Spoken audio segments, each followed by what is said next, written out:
Në Teatrin Kombëtar të Operas dhe Baletit në orën 10 filluan homazhet në nderim të artistes së madhe Margarita Xhepa, e cila u nda nga jeta ditën e djeshme në moshën 91 vjeçare.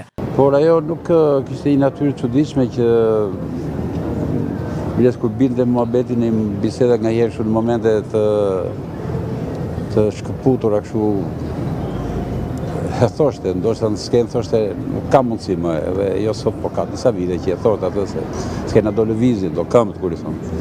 Kurse ke filmi prapë kishte diku një dëshirë, një ëndër prapë se mund të bënte tjetër punë. Por, them se e mbylli ndoshta ashtu siç e desh dhe Zoti që roli i fundit që bëri me Spartak Pecani në Bolero, Vilin e Pleqve, sikur përkoi edhe me jetën ashtu siç erdhi dhe finalja e mbylljes së jetës saj. Ruaj kujtimet më të jashtëzakonshme me të, ajo do të mbetet e paruar dhe të kardashit ajo ka lënë figurën e saj dhe sot po ta shikoni në këtë omazh të përmorshëm, si thua, ka një